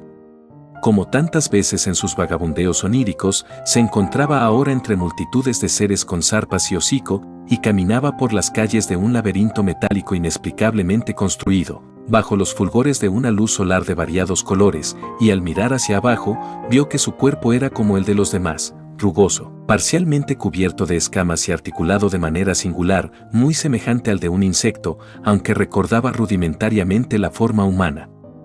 Aún llevaba consigo la llave de plata, pero ahora la sujetaba con una zarpa repugnante. Un momento después desapareció la sensación de estar soñando, y se encontró más como si acabara de despertar. El abismo último, el ser, la entidad llamada Randolph Carter y perteneciente a una absurda y remota raza aún no nacida en quién sabe qué mundo futuro, formaban parte de los sueños que insistentemente visitaban al hechicero Skauba, habitante del planeta Yadit. Eran sueños tan persistentes que obstaculizaban el cumplimiento de sus deberes, consistentes en preparar hechizos para mantener a los doles en sus madrigueras, y llegaban a confundirse con sus recuerdos de miríadas de mundos que había visitado con su envoltura de luz. Y ahora parecían más reales que nunca. Esta llave de plata que tenía en su zarpa derecha, imagen exacta de una que había soñado, no indicaba nada bueno. Debía descansar y reflexionar, y consultar las tablillas de Ning para ver qué debía hacer. Subió a un muro de metal por un callejón apartado de los lugares de gran afluencia, entró en su aposento y se acercó a los estantes donde se apilaban las tablillas grabadas. 7 fracciones de día más tarde, Skauba se acuclilló en su prisma, sobrecogido y desesperado, porque la verdad que acababa de descubrir le había abierto un nuevo caudal de vivencias. nunca más volvería a conocer la paz de ser una unidad. Efectivamente, en todo tiempo y espacio se vería desdoblado. Skauba, el hechicero de Yadid, disgustado por la idea de que en el futuro sería un repugnante mamífero de la tierra llamado Carter, cosa que por otra parte ya había sido, y Randolph Carter, de la ciudad terrestre de Boston, que temblaba de terror ante aquella criatura de zarpas y hocico que había sido él en el pasado y en la que se había convertido nuevamente. Durante las unidades de tiempo que transcurrieron en Yadid, graznó el Svami, cuya voz trabajosa empezaba a dar muestras de cansancio. Sucedieron cosas que constituyen en sí otra historia y no pueden relatarse en 4 palabras. Hubo expediciones a Stronti, y Amtura, y Akat, y a otros mundos de las 28 galaxias accesibles a las envolturas luminosas de las criaturas de Yadid, y viajes de ida y vuelta a través de millones y millones de años, realizados con ayuda de la llave de plata y de otros muchos símbolos que los hechiceros de Yadid conocían. Hubo luchas tremendas con los pálidos y viscosos doles que moran en las madrigueras de aquel minado planeta. Hubo pavorosas sesiones de estudio en bibliotecas donde se acumulaba una ingente masa de sabiduría recogida de 10.000 mundos vivos o muertos. Hubo violentas discusiones con otros espíritus de Yadid, incluso con el del archiantiguo Bo. Skauba no confesó a nadie lo que le había sucedido a su personalidad, pero cuando en él predominaba el fragmento Randolph Carter, se dedicaba frenéticamente a estudiar todos los medios posibles para regresar a la Tierra y a la humana forma, y practicaba desesperadamente el lenguaje humano con sus extraños órganos vocales tan poco aptos para ello. El fragmento Carter no tardó en comprobar con horror que la llave de plata no servía para regresar a la forma humana. Según dedujo demasiado tarde de cosas que recordaba, de sus propios sueños y de la sabiduría de Yadid, esta llave había sido forjada en Hiperborea, en la Tierra, y solo tenía poder sobre los ángulos de conciencia de los seres humanos. No obstante, podía cambiar el ángulo planetario y enviar a su poseedor a través del tiempo sin que su cuerpo sufriera mutación alguna. Había un hechizo adicional que confería a la llave ilimitados poderes, de los que de otro modo carecía, pero este hechizo también había sido descubierto por el hombre en sus inalcanzables regiones del espacio, y jamás podría ser reproducido por los hechiceros de Yadid. Se hallaba escrito en el pergamino indescifrable que acompañaba a la llave de plata en su cofrecillo de horribles adornos, y Carter se lamentaba amargamente de habérselo olvidado. El ser ahora inaccesible del abismo ya le había advertido que debía conservar los símbolos, y sin duda había creído que no le faltaba ninguno. A medida que el tiempo pasaba, se esforzaba en ahondar más y más en la monstruosa ciencia de Yadid, con objeto de hallar un medio para regresar al abismo de la entidad omnipotente. Con sus nuevos conocimientos, podría haber sacado mucho provecho del enigmático pergamino, pero ese otro poder, en las circunstancias presentes, era pura ironía.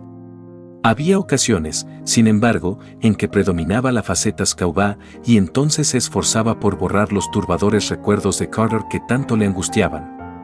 Así transcurrieron periodos de tiempo más largos de lo que el cerebro humano puede concebir, ya que los seres de Yadid mueren tras prolongados ciclos biológicos. Después de muchos centenares de revoluciones, el fragmento Carter se fue imponiendo sobre el fragmento Skauba, y se pasó grandes periodos calculando la distancia espacial y temporal que habría entre Yadid y la Tierra habitada por los hombres. Las cifras eran inconcebibles, incalculables millones de años luz, pero la sabiduría inmemorial de Yadid permitió a Carter comprender todas estas cosas. Ejercitó su poder de orientarse en sueños hacia la Tierra y aprendió muchas cosas acerca de nuestro planeta que jamás había sabido antes. Pero no podía soñar con la fórmula del pergamino que necesitaba. Finalmente concibió un plan insensato para huir de Yadid y empezó a prepararlo tan pronto como descubrió una droga para mantener perpetuamente aletargado al fragmento Skauba, sin por ello anestesiar los recuerdos y conocimientos de este. Pensó que sus cálculos le permitirían realizar un viaje en una de las envolturas luminosas, como ningún ser de Yadid lo había realizado jamás, un viaje corporal, a través de innumerables millones de años de increíbles extensiones galácticas hasta el sistema solar y la Tierra misma. Una vez en la Tierra, aunque encarnado en un ser de zarpas y hocico, podría encontrar de algún modo el pergamino de extraños jeroglíficos que había dejado en su coche abandonado en Arkham y descifrarlo, y con su ayuda, y la de la llave, recuperar su aspecto terrestre normal. No ignoraba los peligros de la empresa. Sabía que cuando inclinara el ángulo planetario hacia el periodo requerido, cosa imposible de hacer durante su veloz trayectoria por el espacio, Yadid sería un mundo muerto, dominado por los triunfantes doles, y que su huida en la envoltura luminosa estaría expuesta a graves eventualidades. Sabía asimismo que habría de suspender su vida, a la manera de un iniciado, para soportar un viaje de millones de años a través de abismos insondables. Y sabía también que, en caso de rematar con éxito el viaje, debería inmunizarse contra las bacterias y demás condiciones terrestres hostiles a un cuerpo de Yadid. Además, debería adoptar algún medio de fingir la forma humana de los habitantes de la Tierra hasta que lograra encontrar y descifrar el pergamino y recuperar de verdad esa forma. En caso contrario, sería descubierto probablemente por las gentes que le matarían, horrorizadas ante una criatura que les resultaba inconcebible. Y debería llevar consigo algo de oro fácil de obtener en Yadid para desenvolverse durante su búsqueda. Los planes de Carter se fueron realizando lentamente. Se proveyó de una envoltura luminosa de dureza excepcional, capaz de soportar tanto una prodigiosa transición temporal como un vuelo sin igual a través del espacio. Comprobó todos los cálculos y orientó una y otra vez sus sueños hacia la Tierra, tratando de aproximarse lo más posible a 1928. Practicó la suspensión de las funciones vitales. Descubrió los agentes bactericidas que necesitaba y logró calcular la fuerza de gravedad a la cual debía acostumbrarse. Modeló con gran habilidad una máscara de cera y confeccionó un atuendo que le permitiera desenvolverse entre los hombres como un ser humano normal y corriente, e inventó un hechizo doblemente poderoso con el que podría contener a los doles en el momento de su partida del negro y consumido planeta Yadid de inconcebible futuro. Tuvo también la precaución de hacerse con una buena provisión de drogas imposibles de obtener en la Tierra para mantener aletargado al fragmento Skaubá hasta poder despojarse del cuerpo de Yadid, y tampoco dejó de hacer acopio de una pequeña reserva de oro para utilizarlo en la Tierra. El día de la partida estaba hecho un mar de dudas y recelos. Subió a la plataforma de lanzamiento con el pretexto de trasladarse a la triple estrella Newton y se metió en la envoltura de brillante metal. Tenía el sitio justo para llevar a cabo el ritual de la llave de plata y comenzó a ejecutarlo mientras se elevaba lentamente la envoltura. Se originó un torbellino aterrador, se oscureció la luz del día y sintió un dolor punzante e intolerable. El cosmos pareció tambalearse como gobernado por un dios loco, y en la negrura del firmamento danzaron constelaciones nuevas. Inmediatamente, Carter sintió un nuevo equilibrio. El frío de los abismos interestelares corroía el exterior de su envoltura, y pudo observar desde su interior que flotaba libremente en el espacio. El edificio de metal del que acababa de despegar se había hundido en ruinas años antes. Por debajo de él, el suelo estaba plagado de gigantescos doles, y mientras los miraba, uno de ellos se incorporó varios centenares de pies y tendió hacia él una extremidad blancuzca y viscosa. Pero sus hechizos surtieron efecto y un momento después se alejaba de Yadid sin haber sido alcanzado. En aquella rara habitación de Nueva Orleans, de la que había huido instintivamente el viejo criado negro, la voz del Swami Chandraputra se hizo aún más ronca. Señores, continuó, no voy a pedirles que crean estas cosas hasta que no les haya mostrado una prueba irrefutable. Mientras tanto, cuando les hable de los millares de años de luz, de los millares de años de tiempo y de los billones de kilómetros que Randolph Carter empleó en cruzar los espacios en su cuerpo abominable e inhumano, protegido por una envoltura de metal electroactivo, pueden considerarlo como pura fantasía. Carter había regulado cuidadosamente la duración de su suspensión vital, disponiendo que ésta concluyera pocos años antes de aterrizar en la Tierra en 1928. Nunca olvidará ese despertar. Recuerden, señores, que antes de provocarse aquel letargo de millones de siglos, había vivido conscientemente durante miles de años terrestres en medio de los prodigios extraños y horribles de Yadid. Sintió la intensa mordedura del frío, cesaron los sueños amenazadores, y se asomó por los portillos de la envoltura. Las estrellas, las constelaciones, las nebulosas, se desparramaban por todo el firmamento. Y, finalmente, sus contornos adoptaron la majestad de las constelaciones de la Tierra que él conocía. Algún día podrá contarse su descenso al sistema solar. Vio Kinart y Yugot en el borde, Pasó muy cerca de Neptuno y vislumbró los infernales hongos blancuzcos que ensucian la superficie, descubrió cierto secreto inenarrable a su paso por las nieblas de Júpiter, vio el horror que mora en uno de sus satélites, y contempló las ruinas ciclópeas esparcidas sobre el disco rojizo de Marte. Al aproximarse a la Tierra, la vio como un tenue creciente que aumentaba de tamaño de manera alarmante. Aflojó la velocidad, aunque la emoción de regresar le impulsara a no perder ni un instante. Pero no pretendo contarles esas sensaciones tal como yo las he sabido del propio Carter. Bien, finalmente, Carter se mantuvo inmóvil en las capas superiores de la atmósfera terrestre, en espera de que la luz del día iluminase el hemisferio occidental. Quería tomar tierra en el mismo lugar de donde había partido, cerca de la caverna de las serpientes, en los montes de Arkham. Si alguno de ustedes ha estado fuera de su hogar durante mucho tiempo, y sé que uno de ustedes sí lo ha estado, que calcule lo que le tuvo que emocionar la visión de las ondulantes colinas de Nueva Inglaterra, de los grandes olmos y los huertos de árboles nudosos y viejos cercados de piedra. Al despuntar el día, tomó tierra en el prado extiende más abajo de la antigua propiedad de los Carter y se alegró de poderlo hacer en el silencio y la soledad. Era otoño, lo mismo que cuando partió, y el perfume de las colinas fue como un bálsamo para su espíritu. Se las arregló para subir la envoltura por la ladera, hasta el bosque, y ocultarla en la caverna de las serpientes, pero no consiguió hacerla pasar por la grieta hasta la cueva interior. Allí mismo cubrió su cuerpo extraño con las ropas humanas y la máscara de cera. La envoltura quedó en aquel lugar durante un año, hasta que ciertas circunstancias le obligaron a buscarle otro escondite. Se fue andando a Arkham, lo cual le sirvió para acostumbrarse a manejar su cuerpo en posturas humanas y en las condiciones ambientales de la Tierra, y entró en un banco para cambiar el oro por dinero. Hizo también ciertas indagaciones haciéndose pasar por un extranjero que ignoraba el inglés y descubrió que estaba en 1930, solo 2 años después de la época a la que había pretendido llegar. Naturalmente, su situación era horrible. Le era imposible dar a conocer su identidad, estaba forzado a vivir en guardia en todo momento, tenía ciertas dificultades respecto a la alimentación, y necesitaba disponer de su droga extraña para mantener aletargado el fragmento Scaubá. Por todo ello se daba cuenta de que debía actuar con la mayor rapidez posible.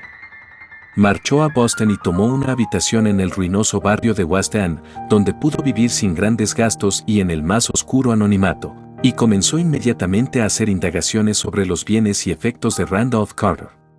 Fue entonces cuando se enteró de lo ansioso que estaba el señor Aspinwall, aquí presente, por efectuar el reparto de la herencia, y supo con cuánta valentía se empeñaban el señor de Morregne y el señor Phillips en conservarla intacta.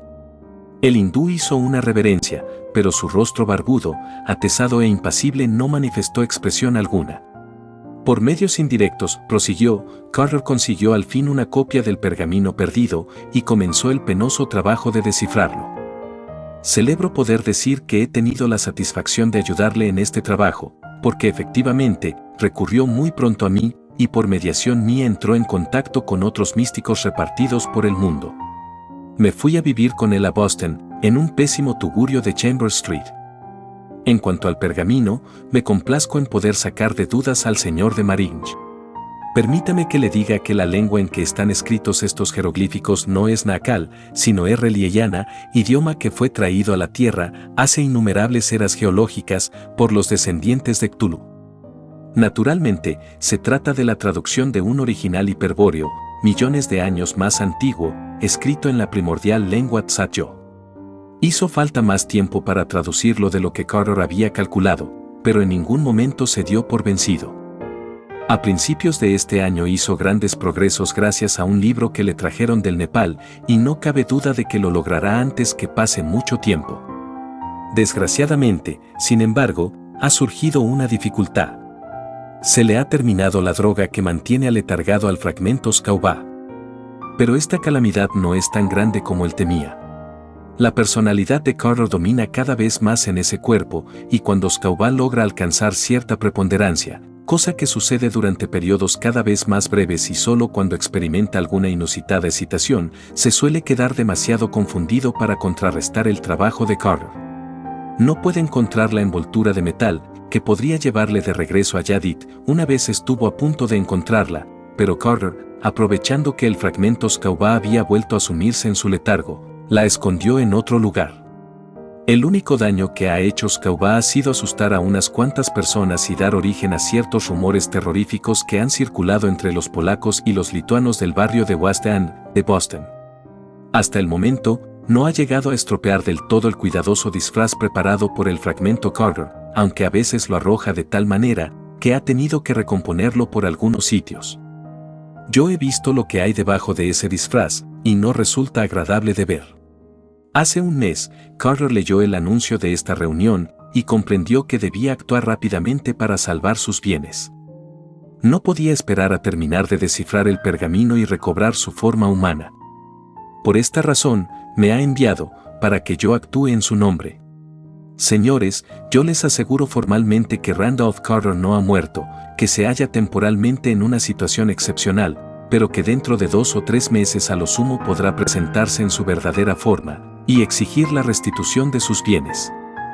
Estoy dispuesto a presentarles pruebas de ello si es necesario. Por lo tanto, les ruego que suspendan esta reunión por tiempo indefinido. Demarinch y Phillips se quedaron mirando al hindú como hipnotizados, mientras Aspinwall emitía una serie de gruñidos y resoplidos. Por fin, el mal humor del viejo abogado estalló en una furia incontenible y dio un puñetazo en la mesa con su mano de hinchadas venas apopléticas. Cuando pudo hablar, parecía más bien que ladraba. ¿Cuánto tiempo hay que soportar esta payasada? Llevo 1 hora escuchando a este loco, a este impostor asterisco, y ahora tiene la desfachatez de decir que Carter está vivo, y de pedir que se aplace la distribución de la herencia sin una razón justificada. ¿Por qué no echa a la calle a este bribón, Demarinch? ¿Pretende usted que nos dejemos tomar el pelo por un charlatán o un majadero? Demarinch, sereno, alzó la mano con sosiego. Reflexionemos con calma. Esta historia es muy singular y hay en ella algunas cosas que yo, como ocultista no del todo ignorante, considero muy lejos de ser imposible. Además, desde 1930 he venido recibiendo cartas del Swami que concuerdan con el relato. Al interrumpirse, el viejo señor Phillips aventuró, el Swami Chandraputra ha hablado de pruebas. A mí también me parece que hay cosas muy significativas en esta historia y también yo he recibido muchas cartas del Swami que lo confirman. Pero algunas de estas declaraciones parecen excesivas. ¿No nos puede usted mostrar alguna prueba tangible? Con el rostro impasible, el Swami sacó un objeto del bolsillo de sus ropajes holgados y contestó con su voz ronca, aunque ninguno de ustedes haya visto jamás la llave de plata, el señor Demarinch y el señor Phillips sí la han visto en fotografía. ¿Les resulta entonces esto familiar?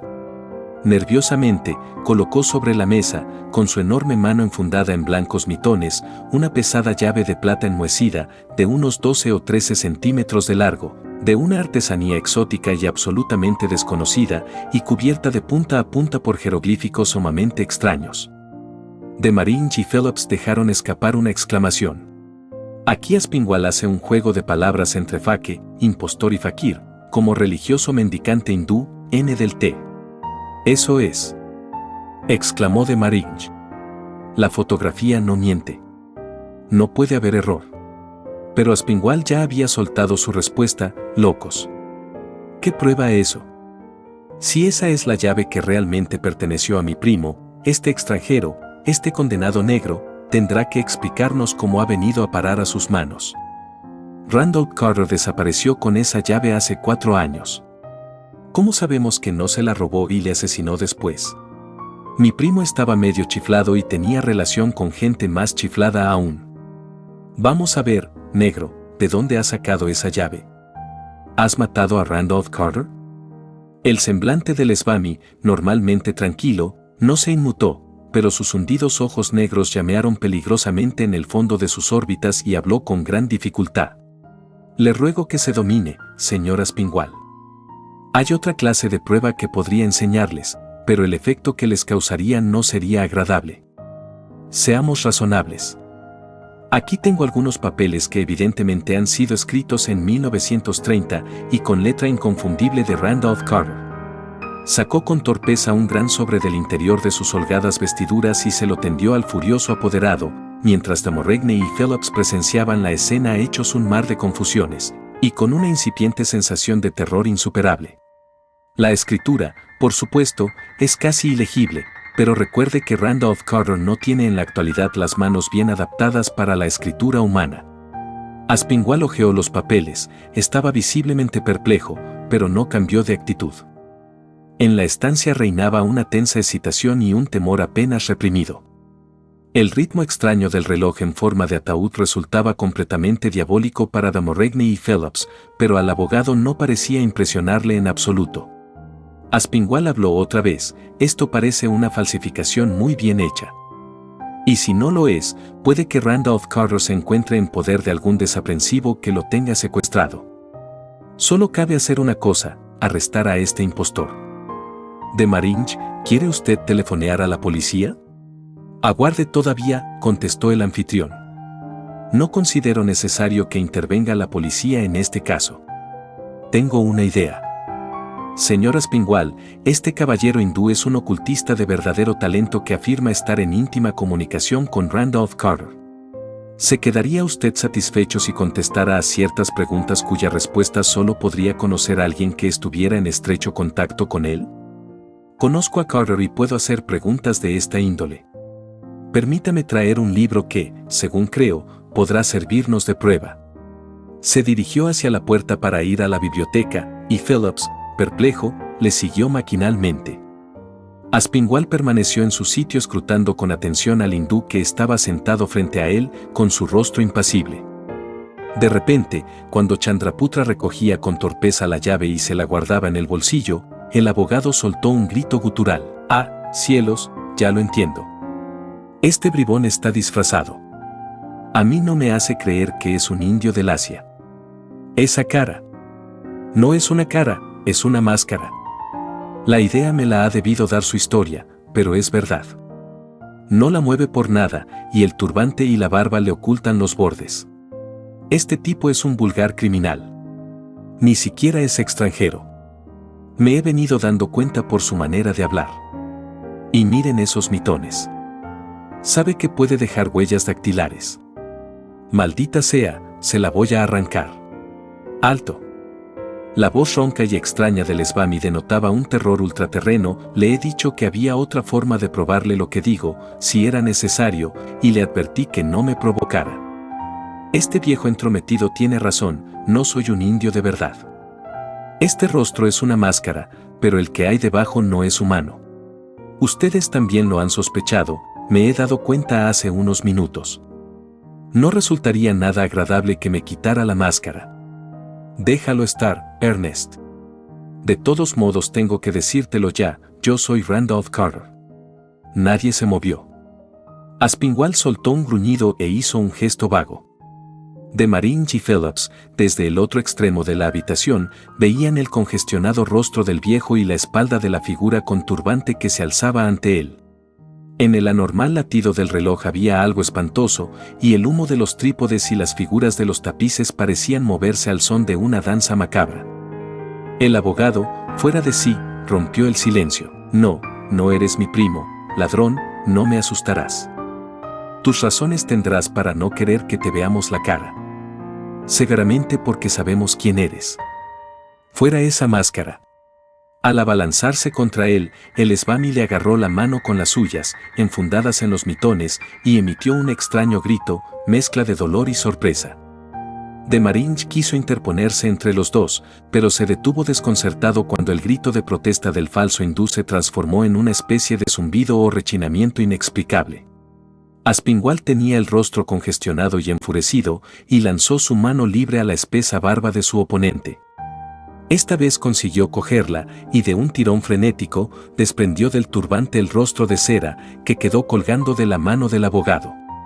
En el mismo instante, Aspinwall dejó escapar un grito ahogado y Phelps y Damorregne vieron que su cara se contraía en la convulsión más salvaje, en la más espantosa mueca de horror que nunca vieran en rostro humano. Entretanto, el falso Svami había soltado su otra mano y se había quedado de pie, como atontado, emitiendo una serie de ruidos entrecortados de lo más incomprensible. Luego, la figura del turbante se acurrucó en una postura muy poco humana y comenzó a arrastrarse de manera singular hacia el reloj en forma de ataúd, que seguía marcando un ritmo cósmico anormal. Su cara descubierta estaba en ese momento vuelta hacia otro lado, y de Morrigney y Phillips no podían ver lo que el abogado había puesto al descubierto. Centraron su atención en Aspinwall, que se había desplomado en el suelo. El encanto se había roto. Pero cuando se acercaron al viejo, estaba muerto. Al volverse rápidamente hacia el Svami, que retrocedía resollando, de Marine vio como de uno de sus brazos colgantes se desprendía un enorme mitón blanco.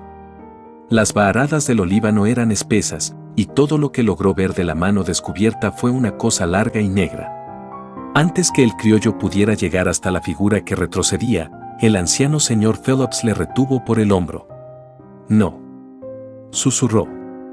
«No sabemos con qué nos vamos a enfrentar. La otra faceta, ya sabe, Skauba, el hechicero de Yadit». La figura del turbante había llegado junto al extraño reloj, y los dos hombres presenciaron a través de la humareda como una zarpa negra manipulaba en la alargada puerta cubierta de jeroglíficos. Aquella manipulación produjo un extraño golpeteo. Luego, la figura entró en la caja de forma de ataúd y cerró la tapa después. De Marine no pudo contenerse, pero cuando se acercó y abrió el reloj, estaba vacío. Seguía palpitando con el ritmo cósmico y misterioso que subyace en todos los accesos del éxtasis místico. En el suelo habían quedado un enorme mitón blanco y un hombre muerto con una máscara en su mano crispada, ni un solo rastro más. Transcurrió un año y no se oyó hablar más de Randolph Carter. Sus bienes siguen intactos aún. Las señas de Boston, desde donde un tal Svami Chandraputra había enviado información a diversos místicos entre los años 1930 y 1932, correspondían al domicilio de un extraño hindú, pero este se había ausentado poco antes de la reunión de Nueva Orleans, y no se le volvió a ver desde entonces. Era, al parecer, un individuo moreno, inexpresivo y con barba. El dueño de la casa cree que la máscara de color oscuro que le mostraron se parece muchísimo a él. Sin embargo, jamás se sospechó que hubiera relación alguna entre el desaparecido hindú y las pesadillescas apariciones sobre las que tanto murmuraban los eslavos del barrio. Las colinas de Arkham fueron registradas en busca de la envoltura metálica, pero sin resultado. Sin embargo, un empleado del First National Bank de Arkham recuerda que en octubre de 1930, un extranjero con turbante cambió por dinero cierta cantidad de barras de oro. De Marine y Phillips no saben qué pensar del caso. Después de todo, ¿qué pruebas hay sobre él? Un relato, una llave que podía haber sido imitada de una de las fotografías que Carter había distribuido en 1928, algunos documentos. Ninguna de estas pruebas era concluyente. Había un extranjero enmascarado, pero ¿vivía alguien que hubiera visto lo que ocultaba la máscara? En medio de la tensión nerviosa y del humo del olíbano, aquella desaparición en el interior del reloj podía muy bien explicarse como una alucinación sufrida por ambos. Los hindúes conocen muchos secretos de la hipnosis. La razón proclama que el Svami era un criminal que había tratado de apoderarse de la herencia de Randolph Carter. Pero la autopsia decía que Aspinwall había muerto de un ataque. ¿Fue solo un arrebato de cólera lo que provocó el desenlace? Hay ciertos detalles en esa historia. En una inmensa estancia con tapices de extrañas figuras y ambiente impregnado por el humo del olíbano, Etienne Laurent de Marine se sienta a menudo a escuchar el ritmo anómalo de ese reloj en forma de ataúd, cubierto de extraños jeroglíficos.